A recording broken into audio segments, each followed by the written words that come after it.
बे आर्मी अफिसारनो प्रमद बर'खौ थिनबाय इंराजिनि बेदि लेखा रोङा बाव फोरमान जाथारबाय आरो बेनो आर'नाइ गांसे होखाबाय जेनेबा बे जिरायबाय आं बेनो आर'नाइ गांसे होखाबाय होनबाय मा दानिया प्रमद बर'आ इंराजिनिसो होनदों उमुक आर्मी अफिसारनो मा आर'नाइ गानहोसिगोन होनबाय दानिया बै गानहोनायाथ' इंराजि रोंगौ नालाय गोदोनाखौ ओरै हरबाय आरो मा गावनो होनसैना दाना प्रमद बर'आ मा खालामबाय गावनोसो थ्रोब इसे लासिंसिं बेदि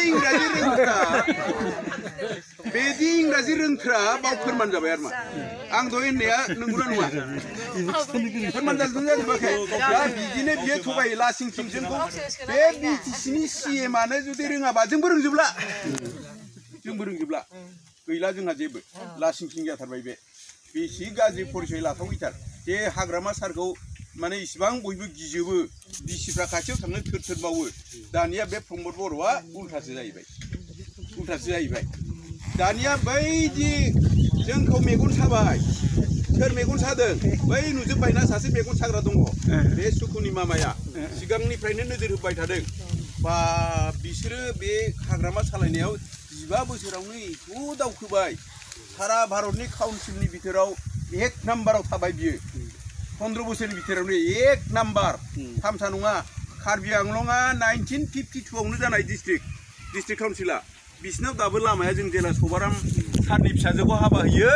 लामा थाबायलांनाया अन्थाइया बिसिबां गिदिर गाग्रावना गोग्लैला बायसैसोमोन जोङो बे एथ' गोबावना माबादि दं दाबो जेबोआनो जायाखै जोंना 15 बोसोराव नायदो दा बे सुकुनि मामाया बेखौ सैज' हायाखै नाहरदो हाग्रामा सारा मा बानायदों बिनि बानायनायखौ जों बुंनानै फोजोबनो हाया मिथिबायना बिनि बानायनायखौ जों बुंना फोजोबनो हाया बयनिख्रुइ मेगन सानाय खारना जाहैबाय दिल्ली बादि जायगायाव हाग्रामा सारा मोननै बड'लेण्ड गेस्ट हाउस बानायबाय थांबानो थाहैनो हायो भाई खालि जगाजग खालामनांगौ MCLA दा मृत्युन्जय सारजों जुदि जगाजग खालामना आं थांनांगौबा बेजों जगाजग खालामदो हजों बुक जाहरखाबाय थांदो थाहैदोल' नोङो मोननै कलकातायाव मोनसे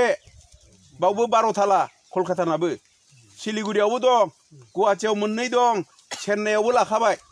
खिन्थु सोलायबाय नालाय चेन्नाइखौ बानाय मोनथ'वाखै बेखौबो बानायगोन हाग्रामा सारा आरो बेल' नङाथ' मेरला बाव क'क्राझाराव जोंना फरायसालि गासिबो बानायजोब्बाय बुहुम फरायसालि बानायबाय इन्जिनियारिं कलेज बानायबाय CIT बानायबाय गासिबो लाबोजोब्बाय आरो जोंसो फरायनो मानसि गैया दा बेयाव फरायनो मानसि गैया जोंनाथ' फराया नालाय बादि नांनांगौना बेयाव दस्रा जायगानि मानसिफ्रासो फैयै फरायदों बेयावबो हाग्रामा सारा खथा बानायदों जोंनि थाखाय BTC मानसिनि थाखाय 55% मोनबानो होनांगौ होननानै होदों होमबाबो गाज्रि खालामदों नामा गाज्रि खालामाखै दाना बेफोरखौ नुनानैनो बे सुकुनि मामाया